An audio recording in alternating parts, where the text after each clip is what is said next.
और चलते हैं अभी जीप सफारी के लिए। टेंट में हमने स्टे किया हुआ है, वो है रोजानी रिजोर्ट की टेंट, और काफी अच्छे टेंट है। मैंने अभी आपको टेंट दिखाए थे अंदर चल के, काफी अच्छी प्रॉपर्टी है। अभी हम डेजर्ट सफारी के लिए चलने वाले हैं। इन जिप्सी में हम डेजर्ट सफारी के लिए जाएंगे एंड आई थिंक बहुत ही ये इंजॉयबल जर्नी होगी। हरियाणा की रहने वाली यूट्यूबर ज्योति मल्होत्रा पर पाकिस्तान की खुफिया एजेंसी ISI के लिए जासूसी करने का संदेह जताया गया। ऐसा कहा जा रहा है कि ISI उसे भारतीय गुप्त एजेंटों की पहचान करने के लिए इस्तेमाल कर रही थी। इस मामले की जांच राष्ट्रीय जांच एजेंसी NIA और इंटेलिजेंस ब्यूरो साथ ही हरियाणा पुलिस की संयुक्त टीम कर रही है। फिलहाल ज्योति 5 दिन की पुलिस हिरासत में है और इस बारे में क्या कुछ कहना है एडवोकेट शशांक देव सुधी का, आइए जानते हैं। बहुत ही गंभीर मामला है कि अगर भारतवर्ष का एक ब्लॉगर और यूट्यूबर भारत के विरुद्ध अगर कोई भी षड्यंत्र कर रहा है तो इसको हल्के से नहीं लिया जा सकता है, क्योंकि यह जो आतंकवादी घटना घटी और जिसमें 22 लोगों को की निर्मम हत्या कर दी गई और उसके बाद जो यह इन्वेस्टिगेशन चला और उसके बाद ये जो घटना घटी है स्पियोनाज में, जब ये लड़की जो ज्योति मल्होत्रा एक्यूज्ड हैं इसमें, वो लाहौर जाती हैं, वो पाकिस्तान जाती हैं, पाकिस्तान में ISI के एजेंट से मिलती हैं, उनके सेना से मिलती हैं, चीफ मिनिस्टर से वहाँ मरियम नवाज जी से से मिलती हैं, उसके बाद इंडोनेशिया जाती हैं। यह एक बहुत गंभीर स्थिति को हमारे सामने लाती है और यह एक साधारण केस तो नहीं है।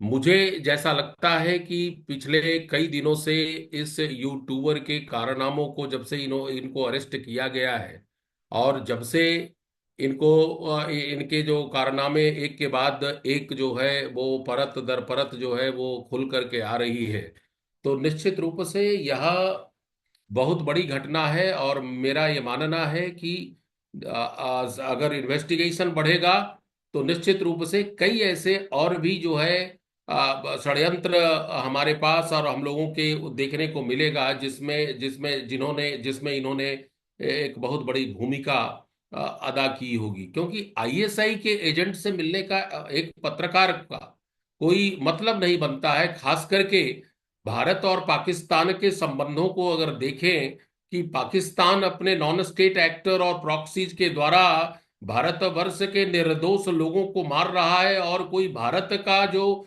एक पत्रकार, एक ब्लॉगर, एक यूट्यूबर इस तरह का काम करे तो निश्चित रूप से यह एक छोटी घटना नहीं हो सकती है। और मैं तो आपके माध्यम से कहना चाहूंगा कि भारत सरकार को कड़ी से कड़ी जो है अब सजा देने की जरूरत है। ऑफिशियल सेक्रेट एक्ट सेक्शन 3 में इन पर चार्जेस लगाया गया है। सेक्शन 152 जो BNS का सेक्शन है उसमें लगाया गया है, जिसमें जो है 14 साल की सजा है, 7 साल की सजा है। यह सजा जो है डेटरेंट के रूप में तो काम कर सकती है, लेकिन इसके तह तक पहुंचने की जरूरत है, क्योंकि मेरी जानकारी के अनुसार 12 व्यक्तियों को अभी पकड़ा गया है और कई लोग जो है स्कैनर में हैं। तो यह एक छोटी घटना नहीं है राजेश जी, यह एक बहुत बड़ी घटना है, क्योंकि इस तरह के लोग हमारे देश में है, तभी तो हमारे देश के जो सिक्योरिटी एजेंसियां हैं और सिक्योरिटी में जो काम करते हैं, इंस्टॉलेशन है, क्योंकि देखिए एस्पियोनाज का भी जो आज चरित्र है और स्वरूप बदल गया है। अगर आप एक ऐसे ब्लॉगर है जो देश के जो है तीर्थों के ऊपर जो है अगर प्रोग्राम बनाते हैं, ट्रेवल के ऊपर अगर प्लान बनाते हैं, तो इससे भी जो है ISI को इंफॉर्मेशन जाता है कि इंस्टॉलमेंट यहाँ पर है, एस्टेब्लिशमेंट वहां पर है। इन्होंने मुझे इन पर आरोप है कि वो जगन्नाथपुरी में भी ये गए हैं और ऐसे कई स्थानों पर गए हैं, खास करके कश्मीर में पहलगांव में भी ये गए हैं और इस तरह के बनाए गए हैं। तो यह एक साधारण ब्लॉगर तो नहीं कर सकता है। आप पहलगांव को ही क्यों चुने? कश्मीर में तो बहुत सारी चीज है, गुलमर्ग है, सारी चीज है, लेकिन आपने पहलगांव जाकर के ये किया है। तो यह एक छोटी घटना नहीं, मेरे समझ से जो मैं समझता हूं कि ये छोटी सी घटना नहीं है। और इनके आप डिजिटल एविडेंसेस पर्याप्त हैं। आप जिस दृष्टिकोण से देखें, अगर दुश्मन देश के अगर मंदिर का लोकेशन मिल जाए, अगर कोई ऐसे स्थान का लोकेशन मिल जाए, तो निश्चित रूप से इनका काम जो है एक पत्रकारिता और एक ब्लॉगर और यूट्यूबर के आड़ में जो है पाकिस्तान को इंफॉर्मेशन देने की बात है। जो आरोप आ रहे हैं इसमें मुझे किसी भी तरह का कोई संदेह नहीं है। यह आरोप जो है ये जो अभिव्यक्ति की स्वतंत्रता के अंतर्गत नहीं आता है कि आप जो है यहाँ के एस्टेब्लिशमेंट, यहाँ के जो इम्पोर्टेंट जो मंदिर है, इम्पोर्टेंट जो है एडमिनिस्ट्रेटिव जो संस्थाएं हैं उसका फोटोग्राफ दिखाएं आप। ये इन्होंने राजस्थान में भी जाकर के इंडिया और पाकिस्तान के बॉर्डर के ऊपर जो है ये इन्होंने किया। राजस्थान जाने की क्या जरूरत है, लोग चंडीगढ़ जाते हैं। चंडीगढ़ में जाकर के बाघा बॉर्डर पर वीडियो बन सकता था जब आपको इतना ही इंटरेस्ट है। तो देखिए इनका जो जो इनका एक जो एक क्षेत्र से दूसरे क्षेत्र तक जो एक भौगोलिक जो इनका जो एक चरित्र रहा है, उन भौगोलिक चरित्र से तो मुझे लगता है कि इसमें बहुत गंभीरता है और इस गंभीरता को हमारी सरकार को देखने की जरूरत है और इनके ऊपर जो है जल्दी से जल्दी कार्रवाई की जानी चाहिए। क्योंकि अगर इनके एविडेंसेस हैं तो इनको एक एक न्याय एक एक सीमित समय में जो है इनको सजा देने का काम किया जाना चाहिए। और जो भी इसमें आ रहा है कि अभिव्यक्ति की स्वतंत्रता है, व्यक्ति की स्वतंत्रता का मतलब नहीं कि आप स्टेट के अगेंस्ट काम करें। व्यक्ति की स्वतंत्रता का मतलब ये नहीं है कि आप यहाँ के इंफॉर्मेशन को आईएसआई पाकिस्तान के एजेंट को दें। क्योंकि पाकिस्तान का एकमात्र उद्देश्य है कि हमारे देश को देश को अस्थिर करना, हमारे यहाँ राजनीतिक अस्थिरता हो, आर्थिक अस्थिरता हो, हमारे यहाँ जो है आतंकवादी लोग को मार रहे हैं। आज आज ऑपरेशन सिंदूर हुआ है, जिस प्रकार का की घटना घटी है, छोटा सा कैसे कैसे लोग मर गए, कितने बच्चे जो है वो आज अनाथ हो गए हैं, कितनी पत्नियां जो है विधवा हो गई हैं। क्या इस ब्लॉगर को ये पता चलता है? और आप पाकिस्तान में जाकर के उसके सैन्य ऑफिसर से मिल रहे हैं, आप आईएसआई के एजेंट से मिल रहे हैं। मैं मान भी लेता हूं कि इसमें कोई तथ्य नहीं है, लेकिन ये इनको एक ब्लॉगर को एक आईएसआई के एजेंट से मिलना, एक वहां के सेना अधिकारियों से मिलना, ये और कोई भी प्रतीत नहीं करता है। ये केवल एक ही चीज प्रतीत करता है कि ये ब्लॉगर का कहीं न कहीं से आतंकवादी घटनाओं को बढ़ावा देने में निश्चित रूप से इनका हाथ है।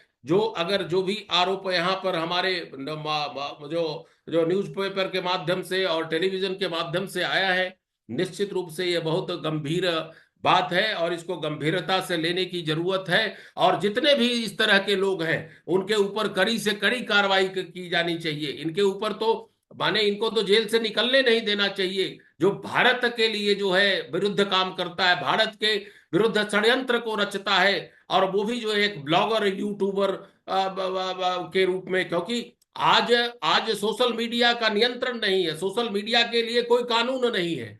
ये जितने भी डिफेंस एस्टेब्लिशमेंट हैं, जितने भी मंदिर हैं, इसको तो सोशल आप इसको आप दिखा ही नहीं सकते हैं। क्योंकि देखिए, आप कुछ स्थानों को दिखा दे, आप ऐसे स्थानों को नहीं दिखाएं जिससे जो है जो पाकिस्तान को फैसिलिटेट करने में, आतंकवादी घटनाओं में उसको जो है मदद मिल सके। ये इसके लिए रूल्स और रेगुलेशन आनी चाहिए। क्योंकि सोशल मीडिया अब जो है ना बहुत बड़े पैमाने पर जो है अनरेगुलेटेड हो गया है। आज हमारे देश में जैसे आप सेना में भी एस्टेब्लिशमेंट को दिखाया जाता है कि भाई हमारे यहाँ ये है वो है, ये आतंकवादी घटनाओं के लिए आमंत्रण है पाकिस्तान जैसे देशों का। ये निश्चित रूप से बड़ा ही हृदय विदारक घटना है। और इस घटना में जो भी संलिप्त है, खास करके ये जो ब्लॉगर हैं और एक ब्लॉगर आए हैं, निश्चित रूप से जितने भी एविडेंसेस हैं, अब जो इन्वेस्टिगेटिव एजेंसी है उनका अपना एक तरीका होता है चीजों को निकालने का, निश्चित रूप से। लेकिन एज ए लेमैन और एक कानून जानने वाला व्यक्ति, मैं स्पष्ट रूप से कहना चाहता हूं कि अगर इनके लाहौर की यात्रा को देखा जाए, अगर इनको जगन्नाथपुरी की यात्रा को देखा जाए, अगर ये पहलगांव में इनकी यात्रा को देखा जाए, ये इंडोनेशिया गए, केवल मुस्लिम कंट्री में ही क्यों गए? ये पहले एक बहुत बड़ा जो है एक सवाल उठता है कि आखिरकार इनके जितने भी ब्लॉग हैं वो मुस्लिम कंट्री में ही क्यों बनते हैं? भाई और भी देश है, अमेरिका है, यूरोप है। मैं ये नहीं कह रहा हूं कि मुस्लिम कंट्री में नहीं जाना चाहिए, लेकिन कहीं ना कहीं यह एक चीज को दर्शाता है कि इनके कनेक्शन कहां से कहां है। तो एक इतना ही ये चीज है। ब्लॉग बनाना अच्छी बात है, आपको अभिव्यक्ति की स्वतंत्रता है, लेकिन जिस प्रकार से इंडोनेशिया भी हमारा शत्रु देश है, तुर्की भी हमारा शत्रु देश है, अजरबैजान भी मेरा शत्रु देश है। इंडोनेशिया के राष्ट्रपति ने यूएनओ में कश्मीर का मुद्दा उठाया था, तब इंडोनेशिया ये चले गए। तो यह चीज जो है आप इसको नकार नहीं सकते हैं। कहीं ना कहीं इस चीज को कि इस चीज में कुछ सत्यता है। और देखिए, यत्र यत्र धूमा तत्र तत्र अग्नि, जहां जहां धुआं होता है वहां आग भी होता है। ये जो है हमारे हमारे शास्त्रों में लिखा गया है।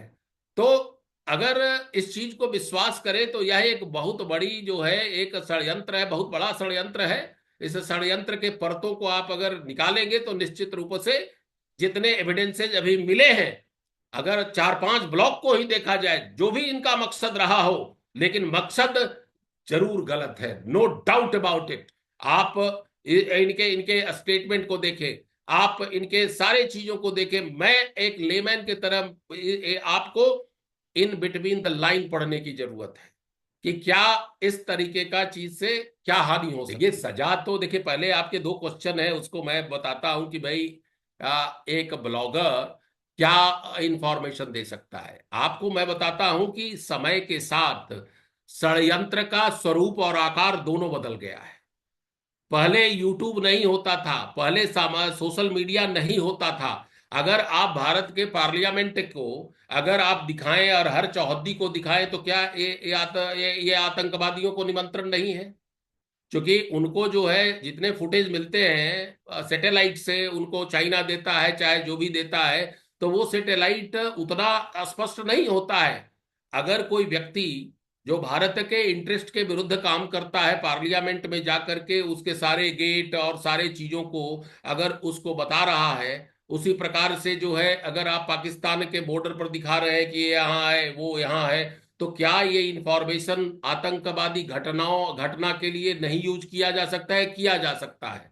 तो ये एक ऐसा संवेदनशील जो मुद्दा है कि अगर आप फोटो भी दिखाते हैं किसी भी जगह का जो इंपॉर्टेंट है हमारे देश में, तो वो फोटो भी अगर दिखाते हैं और उसका उद्देश्य केवल एक पाकिस्तान में जो आका बैठे हुए हैं उनको दिखाने की जरूरत है, तो यह जो है आपको नहीं लगता है कि ये तो ब्लॉग है, ये तो ट्रेवल के लिए ब्लॉग किया जा रहा है? नहीं, ये जो है एस्पियोनाज का आकार बदल गया, स्वरूप बदल गया, प्रकृति बदल गई है।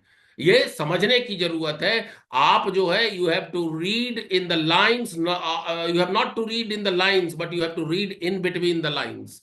और हमारे इन्वेस्टिगेटिव एजेंसियों को यही देखना होगा, क्योंकि आज हमारा देश आतंकवाद से त्रस्त है। आप सीमावर्ती क्षेत्र में जाएं, खास करके कश्मीर, असम, वेस्ट बंगाल, बिहार और भी जो सीमावर्ती पंजाब, ये सारे जो क्षेत्र हैं वो आतंकवादी गतिविधियों से वल्नरेबल हैं और आतंकवादी घटनाएं लगातार यहां पर घट रही है। और इसी तरह के ब्लॉगर और इसी तरह के जो है सोशल इन्फ्लुएंसर जो है हमारे देश में कुछ हैं, कुछ लोग हैं जो पाकिस्तान को प्रत्यक्ष और परोक्ष रूप में इंफॉर्मेशन दे रहा है। इसमें किसी भी तरह का कोई संकोच नहीं है, क्योंकि हमारे देश में कोई भी षड्यंत्र ये फलीभूत नहीं हो सकता है जब तक हमारे अंदर के लोग इंफॉर्मेशन पास नहीं करें। जहां तक दूसरा प्रश्न का आपका उत्तर है कि क्या इसमें क्या सजा हो सकती है, देखिए, जहां तक इसके ऊपर जो भी सेक्शन लगे हैं, जो मीडिया के माध्यम से मुझे मिला है, उसमें जो है सेक्शन 3 ऑफिशियल सीक्रेट एक्ट 1923 में सेक्शन 3 का जो है सेक्शन है, और एक है section 152 of the BNS act. देखिए, जहां तक ऑफिशियल सीक्रेट का अर्थ है, उसमें जो है जो 14 साल तक की सजा दी जा सकती है, और 152A में जो है वो 7 साल की सजा, 3 साल से 7 साल की सजा दी जा सकती है। तो सजा के रूप में तो यही सजा मिलेगी, और भी अगर इन्वेस्टिगेशन आगे बढ़ता है तो निश्चित रूप से हमारी इन्वेस्टिगेटिव एजेंसियां जो है इन पर जो है गंभीर धारा भी लगाएंगी, क्योंकि इस तरह के व्यक्ति को भारत में कोई स्थान नहीं है जो देश के इंटरेस्ट के विरुद्ध लड़े, जो देश की जो एकता और अखंडता के लिए खतरा हो, जो देश की संप्रभुता के लिए खतरा है, जो देश के चारे के लिए जो है खतरा है, तो निश्चित रूप से इन लोगों को एक एक ऐसी सजा होनी चाहिए जो एक उदाहरण बने और कोई भी व्यक्ति हिम्मत नहीं करे। और मैं समझता हूं कि हमारी जो एजेंसियां हैं इस पर बहुत अच्छे से काम कर रही है और इनको जो है मुकाम तक पहुंचाएगी। जो भी इस तरह के कामों में, कार्यों में संलिप्त है, जो भारत के एकता और अखंडता के लिए खतरा है, और जो इस प्रकार के पाकिस्तान जो हमारा शत्रु देश है, जो हमारे कई इनोसेंट निर्दोष लोगों के जान लिए हैं, और आज से नहीं, पिछले जब से पाकिस्तान का निर्माण हुआ है, पाकिस्तान प्रॉक्सीज के द्वारा, स्टेट स्पॉन्सर टेररिज्म के द्वारा हमारे देश में आतंकवाद के अलावा कुछ भी एक्सपोर्ट नहीं किया है, किसी भी तरह का एक्सपोर्ट नहीं हुआ है। Pakistan is a backer shelter of terrorism, और जितने भी विश्व में आतंकवादी घटनाएं घटती है वो पाकिस्तान के द्वारा प्रायोजित होते हैं। उसका जड़ कहीं ना कहीं पाकिस्तान में मिलता है, क्योंकि जो जो पाकिस्तान है वह धर्म का ठेकेदार है, इस्लाम का ठेकेदार है, और यही कारण है कि एक धार्मिक कट्टरतावाद को बढ़ाने में पाकिस्तान का बहुत बड़ा हाथ है पूरे विश्व में। वो गाजा की बात बोलता है, वो कश्मीर की बात बोलता है, वो केवल आतंकवादी मानसिकता से जो है प्रेरित है। और इस तरह के देश के लिए जो भी हमारे देश में इस तरह के लोग कार्य करते हैं, उनको जो है कड़ी से कड़ी सजा दी जाए। और यह एक उदाहरण होना चाहिए कि इस तरह के लोग, इस तरह के और भी लोग इस तरह के कामों में नहीं करें। तो मेरा पर्सनली जो है, आई बिलीव कि माने justice will be served to these people, and you know जो भी इस तरह के लोग में लिप्त हैं, उनके उनके लिए एक खतरे की घंटी है। और मेरा ये मानना है कि आने वाले समय में आपको और भी कुछ चौंकाने वाले जो तथ्य सामने आएंगे, और सभी को अवलोकन करने के बाद ही अच्छे तरीके से बताया जा सकता है कि इन लोगों की भूमिका क्या रही। ये जो एक चैलेंजिंग वर्क ये इस कारण से है कि ये अपने आप को सोशल इन्फ्लुएंसर के रूप में, एक ब्लॉगर के रूप में समाज के बीच में जो है अपने आप को लाया है। तो इन लोगों, ऐसे जो सोशल ट्यूबर हैं, जो पत्रकार के रूप में, एक ब्लॉगर के रूप में, एक सोशल यूट्यूबर के रूप में अगर समाज में छिप करके जो है इस तरह का काम करते हैं, तो निश्चित रूप से यह एक चैलेंजिंग जो है काम है सिक्योरिटी एजेंसीज के लिए, नो डाउट अबाउट इट। क्योंकि आप भारत के हैं, आप एक ऐसे व्यक्ति है जिस पर किसी को डाउट ही नहीं जा सकता है कि आप भी इस तरह के कार्य कर सकती हैं। तो निश्चित रूप से यह एक बहुत बड़ा चैलेंजिंग कार्य है। और जहां तक आपके दूसरे प्रश्न का जो उत्तर है कि हर देश स्पाई कराता, देखिए दोनों में अंतर होता है। क्योंकि देखिए वो प्रोफेशनल स्पाई होते हैं, जो जो केवल स्पाई और स्पियोनाज का काम करते हैं, उनको ट्रेनिंग दी जाती है। तो एक वो आपको नेचुरली वो दूसरे देश की स्थिति को समझने के लिए काम करते हैं, तो उनकी संख्या कम होती है, और इस तरह के लोगों की संख्या जो है बहुत ज्यादा होती है। चूंकि इनको पकड़ना मुश्किल ही नहीं, नामुमकिन है। आज अगर पहलगांव की घटना नहीं घटती तो शायद ये नहीं पकड़ में आती। आज ये लाहौर की यात्रा करती, रावलपिंडी का यात्रा करती, और भी कई कई जो है देशों का एक ब्लॉगर जो है इस तरह से उसकी तरक्की मिल जाना, तो ये कोई छोटी बात नहीं। इनकी फंडिंग होती होगी। आप दो दो बार, तीन तीन बार पाकिस्तान जाना, इंडोनेशिया जाना, कतर जाना, कुवैत जाना, आपको पता होना चाहिए कि देखिए कोई भी एक पत्रकार छोटे समय में इतनी बड़े अचीवमेंट नहीं ले सकती है। तो ये जो मेटोरिकल ग्रोथ है इनका, ये भी जो है एक बहुत बड़ी जो है ना एक इन्वेस्टिगेशन का विषय है। और जो जो जो जो इन्होंने किया है तो देश के सामने है। तो देखिए जो प्रोफेशनल स्पाई है और एक ये जो सोशल स्पाई है ना, ये दोनों में अंतर होता है। उनकी उनकी संख्या बहुत कम होती है। अगर वो है भी तो बहुत वो डरे छिपके, ये नहीं है कि आप ओपनली आप चले जाएंगे जगन्नाथपुरी मंदिर में जाकर के आप फोटो करें, आप बोले। उनको उनको उनको जो है मीडिया से बड़े दूर रहते हैं वो लोग। और ये लोग तो मीडिया में रह करके देश के प्रति निष्ठा को जो है प्रतिबद्ध होकर के कि भाई मैं देश का सिपाही हूं, और उसके छद्म रूप में ये काम करते हैं। तो इनको पकड़ना तो एक बहुत बड़ा चैलेंज है। और मैं नहीं समझता हूं कि हर चीज में, हर इस तरह के घटना में आपको सिक्योरिटी एजेंसियां इनको पकड़ लेगी। ये तो कहिए कि एक संदर्भ था, उस संदर्भ में ये आ गए और इनके जो है इनको अरेस्ट किया गया, और सारी जो घटनाएं घट रही है, और आज भी जो आज मीडिया में रोज जो है इनके बारे में जो चर्चा चल रही है, निश्चित रूप से ये आई ओपनर है। निश्चित रूप से हमारी एजेंसियां इस बात को देखेंगी कि जो यूट्यूबर हैं, जो सोशल इन्फ्लुएंसर हैं, जो इस तरह की बात करते हैं, उनको जो है बड़े प्रतिष्ठानों पर देश के जो सुरक्षा और जो अस्मिता को बनाए रख अस्मिता का जो स्थान है उसमें जो है इनको इंटर नहीं होने देना चाहिए। ये बाहर से फोटो लें, बाहर से उन चीजों को बताएं, न कि इनको स्पेशल ट्रीटमेंट दिया जाए और अंदर लिया जाए। ये बेसिकली ये इंफॉर्मेशन और ब्लॉग जो है किसी देश के लिए बनाया जा रहा है। ये मैं आपको सारे जो सोशल जो यूट्यूबर है, देखिए अभिव्यक्ति की स्वतंत्रता के नाम पर आप हमारे प्रतिष्ठानों में अंदर जाके ये नहीं बताएं कि यहां पर मरा ये है, वहां पर वो है। ये हमारे देश के सिक्योरिटी के लिए बहुत बड़ा खतरा है। तो सरकार को भी इसके लिए रेगुलेशन बनाने की जरूरत है। सरकार को भी इसको एक एक नियम बनाने की जरूरत है कि किस हद तक सोशल जो मीडिया के लोग हैं, चाहे यूट्यूबर के लोग के ब्लॉगर हैं, उनको परमिशन दिया जा सकता है, क्योंकि है उनके जो है रक्षा के विरुद्ध है। और उन पर जो है ये इंफॉर्मेशन का जो है आतंकवादी जो पाकिस्तान में बैठे हुए हैं उसका मिसयूज करके इसके ऊपर जो है आक्रमण भी कर सकते हैं। तो खास करके इंफॉर्मेशन का ही तो, इंफॉर्मेशन की दुनिया है सर। आज आज जो है वारफेयर ही इंफॉर्मेशन है। इंफॉर्मेशन वारफेयर तो चल ही रहा है ना पाकिस्तान और इंडिया के विरुद्ध, है ना, क्योंकि जिस प्रकार से वहां पर उत्सव मनाया जा रहा है। तो निश्चित रूप से मैं समझता हूं कि इंफॉर्मेशन के इस एज में आपको सचेत रहने की जरूरत है, आपको जो है केयरफुल रहने की जरूरत है, और इस तरह के लोगों को एक सबक सिखाने की जरूरत है। क्योंकि भारत के अस्मिता के विरुद्ध जो भी कोई अगर अगर काम करता है तो ये सब भारत में उसका कोई स्थान नहीं है।